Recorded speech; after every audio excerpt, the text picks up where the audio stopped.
Délibération suivante, donc c'est la dernière délibération du jour, c'est le tirage au sort parmi les listes des Redinoises et Redinois, des personnes qui pourraient être susceptibles d'être appelées à être jurées d'assises pour des jugements où il doit y avoir des citoyens français qui doivent être présents pour donner des verdicts. Donc c'est toujours quelque chose d'impressionnant pour les Redinois parce que si je commence ça, je suis nommé, quelquefois ils passent l'année sans être appelés.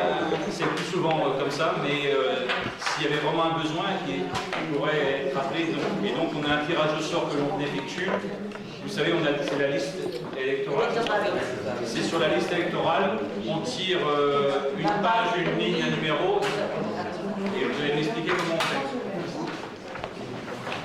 Alors, je tiens à préciser depuis le début du conseil municipal, j'ai fait un oubli.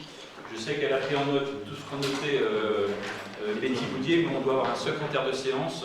Donc elle s'est préparée avec Valérie pour traiter ce tirage au sort. Est-ce que ça pose problème que ce soit Betty Boudier le secrétaire de séance? Donc je vous remercie de ce vote.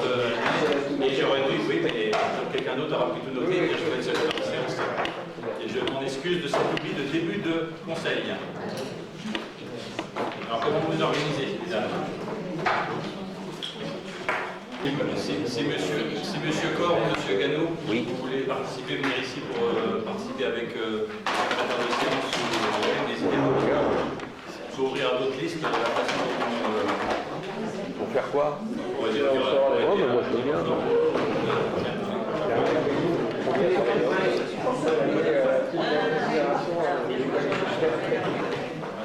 Alors, c'est quoi? Ah non, mais c'est pas expliqué. Ça, c'est les unités G 2700. Comment vous parlez? Non, mais attendez, Oui, oui. s'il vous plaît. On a 2746 votants. On prend le numéro d'électeurs sur notre liste, la liste générale. On va voter les unités, qui est le dernier numéro. Ensuite, on va voter les dixièmes. Deuxième numéro. Les centaines, le troisième. Et les millièmes. Les millièmes. Et on va mettre les numéros tout à vous. Ça nous donnera le numéro. Vous aurez pu commencer par les millièmes, mais juste pour l'écran, vous permettre de dire allez-y. Alors, vous faites tuer quelqu'un comme ça. Non, mais il n'y a pas de monsieur.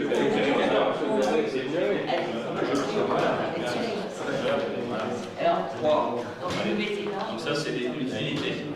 Alors, Alors on fait un tirage au sort des unités, dizaines, centaines et millièmes, et comme ça, ça nous donne un numéro qui sera le numéro qu'on prend sur la liste électorale. Il faut qu'on vérifie, si je me souviens tous les ans, que la personne ait plus de 23 ans.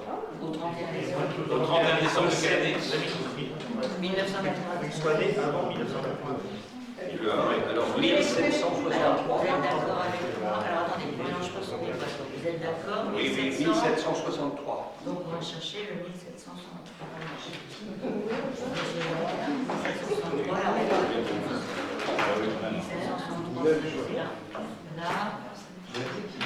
Alors, j'ai déjà vérifié que c'est quelqu'un qui est bien dans le cadre de l'âge. Je vous rappelle qu'il faut avoir 23 ans. Donc 1763, c'est donc Suzanne Lesage, la Chenevassière à Riaudin. Donc on a combien de personnes à tirer? 9. 9. À tirer. Ça va faire le sort.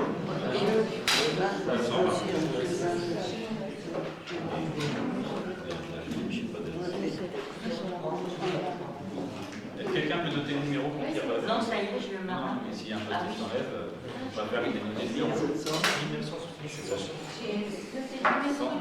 1763, voilà. En orange, Oui. le 3 dans les unités. Les dizaines, c'était le 6. Voilà, on mélange. Les centaines, c'est... Ça s'améliore chaque année. Alors, on va... Allez. Le 9.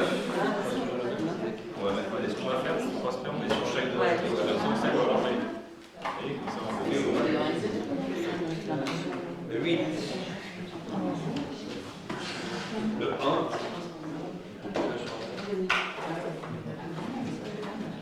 Le 2. Alors, 2189.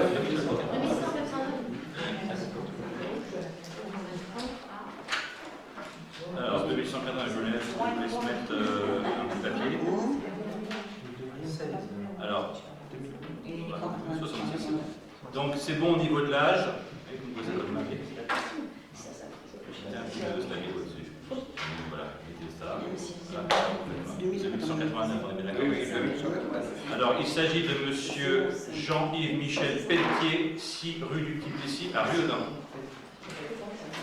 Allez, c'était le deuxième.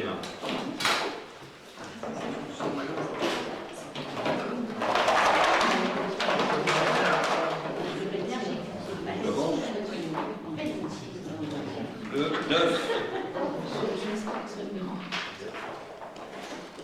Le 4. Le 1. Le 2. Voyons, le 2, surtout. 2149.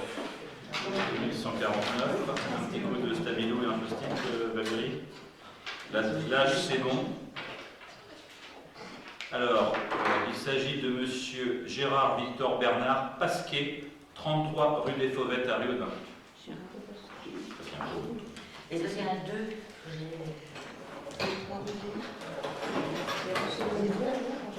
Oui.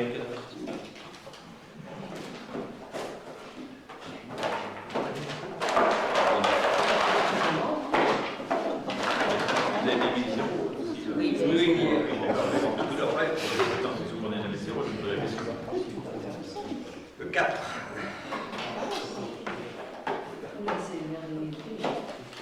Le 5.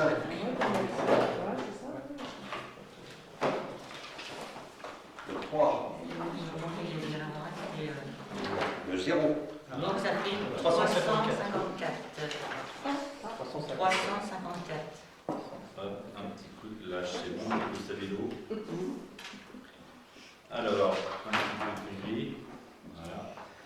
Donc Jean-Claude Bernard Bray, 44 route de Bray-Pépin. 354.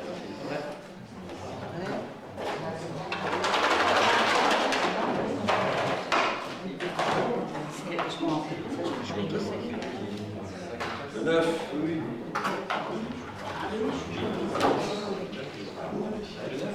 Le 8. Le 6. Le 2. 2689. Presque à la fin. 2689, on est là. Et là, c'était quoi? C'était le... 1993. Ouais, c'est bon.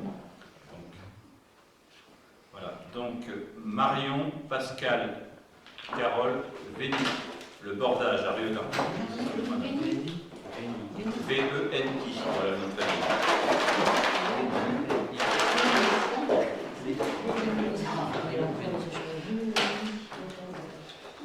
Le 0.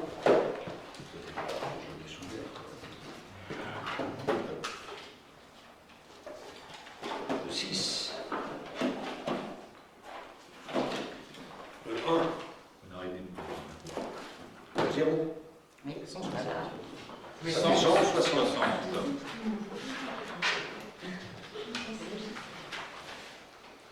L'âge, c'est bon. Je me laisse mettre ce qu'il faut. On repère. Alors, il s'agit de Denis Raoul Simon Benoît. Benoît étant le nom de famille. 16 rue Mozart à Riodin. Donc c'était notre 6e, il ne reste plus que 3.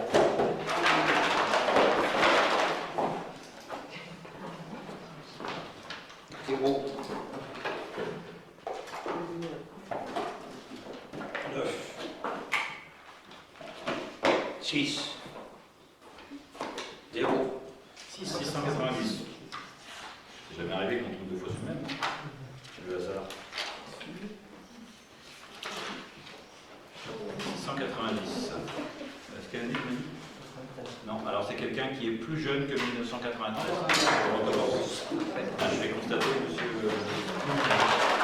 Oui.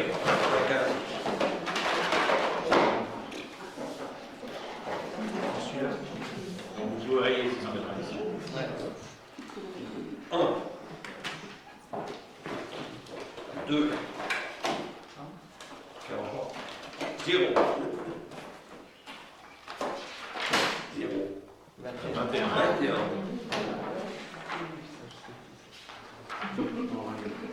Alors l'âge c'est bon. Ah, c'est 21.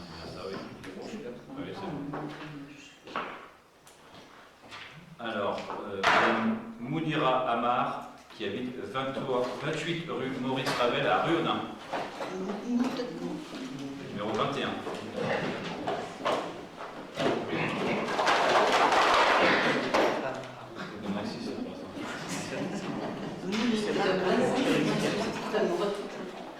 Sept. Et chiffrer, machin. 5.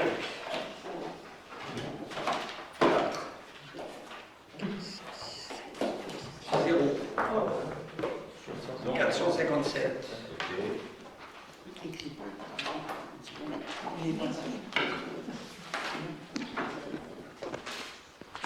c'est bon pour l'âge. Donc les prénoms c'est Gwenaël Frédéric, le nom de famille Carré, 20 rue des Chardonnerets à Réaudin. 457. Donc ça doit être le dernier si je me trompe pas. Ouais, mais encore un. 0.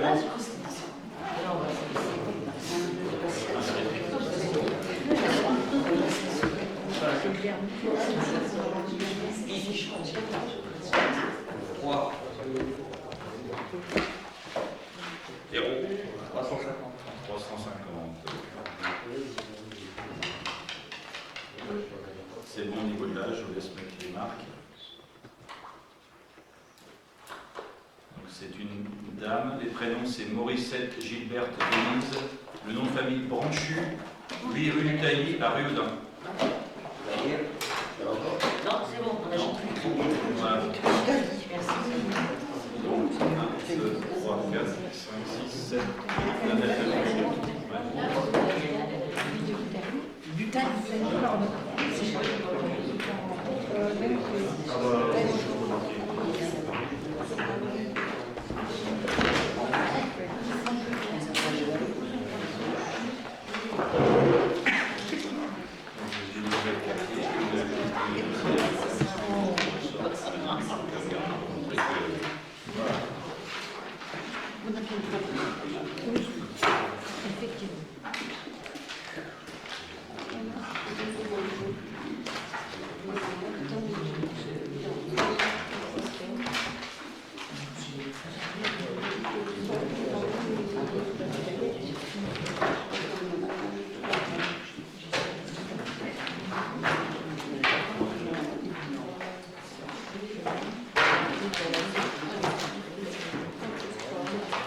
regarde s'il y a d'autres points à l'ordre du jour que je voudrais évoquer avec vous.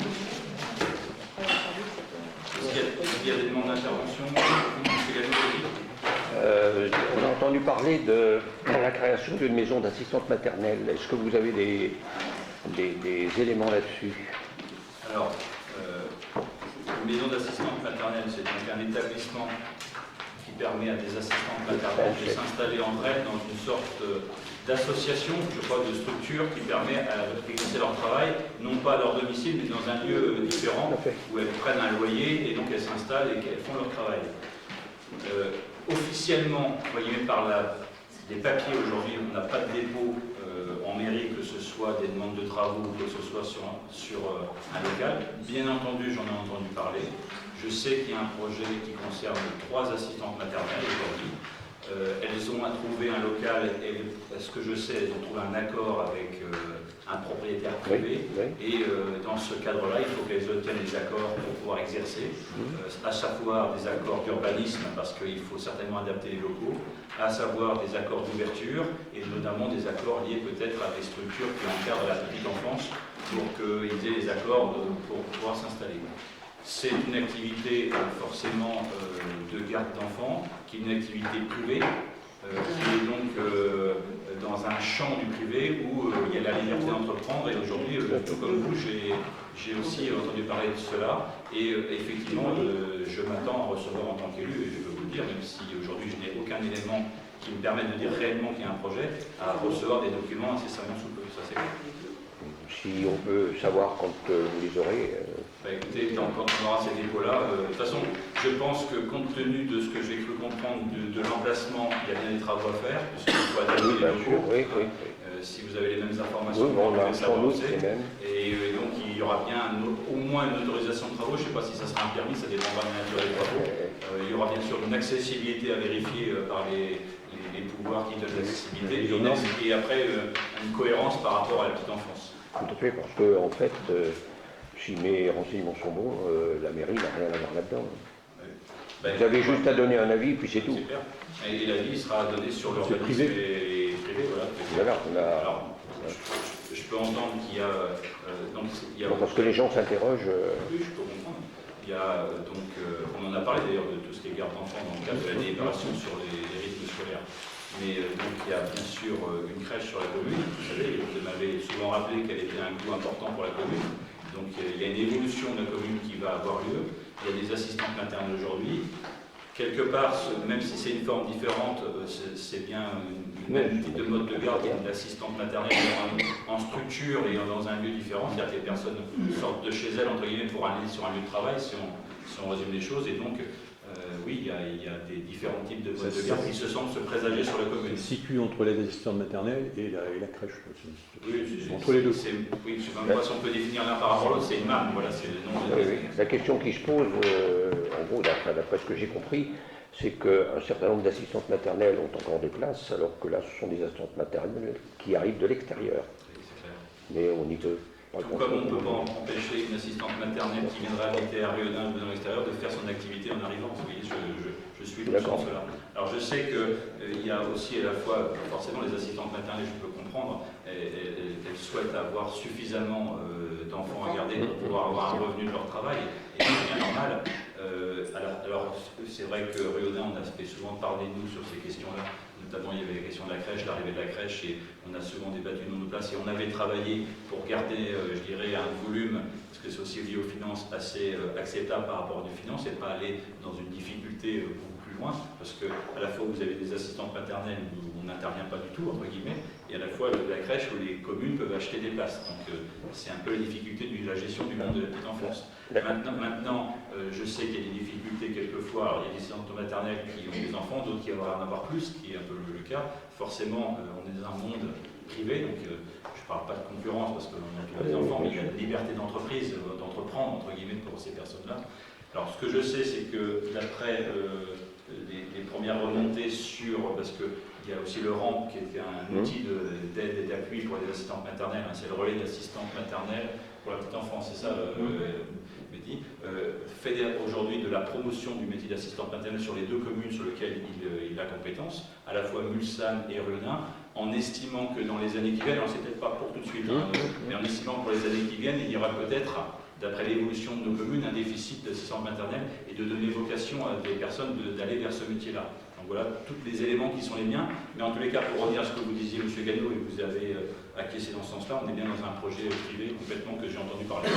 La question que je me posais à la suite de ça, c'est est-ce qu'il ne pourrait pas être mené une réflexion sur la commune pour créer un relais d'assistante maternelle communale ou chapeauté par la commune, quelque part. Je ne sais pas, si on augmente le nombre d'enfants. J'aurais presque envie de vous répondre que c'est déjà le cas, puisque le RAMP, c'est un relais d'assistante maternelle pour la petite enfance. Et c'est son rôle sur deux communes. Alors, vous avez raison, c'est que ce n'est pas que sur Riodin, c'est une mutualisation qui avait été travaillée lors des anciennes municipalités, notamment sur la LSH, le RAMP, puisqu'on a en commun avec Ulsan, mais on avait... qu'est-ce qu'on a en commun avec Ulsan? Oui, la LSH, je cherche un troisième truc, donc peut-être qu'il n'y en a pas d'autres. Les camps de vacances. Les camps de vacances, merci. Voilà, donc on a travaillé ça en commun sur nos deux communes. Donc c'est ce RAMP-là qui fait ce travail-là. Alors c'est vrai que les assistantes maternelles qui travailleraient dans des MAM, et ça ne serait pas la première qu'il y aurait sur le département, je n'ai pas l'impression qu'elles aient un lien avec le RAMP. Voilà, c'est peut-être là qu'il y a une problématique, nous devons avoir une vision plus globale. Une réflexion peut-être à se poser. Mais c'est vrai qu'entre des assistantes maternelles, et j'ai entendu ces discours-là qui disaient il y en a quelques-unes qui aimeraient bien avoir plus d'enfants, entre d'autres et des RAMP qui nous disent qu'il faut prévoir pour l'avenir, parce qu'il n'y aura peut-être pas assez de système de garde. Puis l'impact la semaine des 4 jours, parce que je ne sais pas ce que ça peut donner, mais ça peut aussi, si on n'a que 30 ou 50 enfants en aire de récré le mercredi matin, on peut imaginer aussi peut-être qu'il y en ait d'autres qui soient dans d'autres solutions de garde, et notamment vers les assistantes maternelles, et que ça peut, entre guillemets, en termes d'heures, je parle, envoyer du volume horaire à des assistantes maternelles de la commune. Je suis d'accord avec vous. Mais le RAMP est là pour faire le lien justement entre ces structures. Voilà. Et la dernière information qu'on a eue du RAMP, sur une étude prospective, c'était, parce que je crois qu'il y a eu des campagnes de mobilisation sur les deux communes pour sensibiliser les Ruellinois ou les Ruellinoises à aller vers ce métier-là, parce qu'il y aurait des besoins dans les années à venir, étaient sur ça. D'accord. Je sais qu'il y a eu de la communication là-dessus du RAMP. Voilà. Un dernier point. Oui, allez-y. Comme je vous l'avais dit la dernière fois, M. Faure et moi-même, nous avons fait une formation de conseiller d'opposition. D'accord. Voilà. J'espère qu'un jour vous ferez une formation de conseiller de majorité, ça serait bien aussi pour vous. Écoutez, on essaie d'apprendre. Oui. Ben, Je ne vous dis pas que j'apprends. oui, mais ce qui est important qu'on soit dans l'opposition de la majorité, qu'il y ait des Non, mais formations ça de change conseil de rien. majorité et conseil d'opposition, je trouve ça un petit peu... Oui, non. Ce qui est important, c'est qu'il y ait une formation qui vous permette d'appréhender les dossiers. Exactement. Qu'elle soit d'opposition ou de majorité, je pense qu'il faut avoir la capacité à donner des avis sur à la fois les délibérations et d'autres. Alors, qu'il y ait des postures d'opposition, des postures de majorité, je trouve ça dommage. Qu'il y ait des postures de responsabilité, ça m'intéresse. Mais il n'y a pas de problème parce que, je vais vous dire, dans l'opposition, il y a aussi bien des gens d'un bord que des gens de l'autre bord. Je ne sais pas quel bord vous parlez. Non, moi non Voilà. plus. Moi non plus. Merci beaucoup. Oui, tu as J'ai une question juste, c'est juste pour ma culture. Alors, vous allez me dire, c'est peut-être lié à la formation.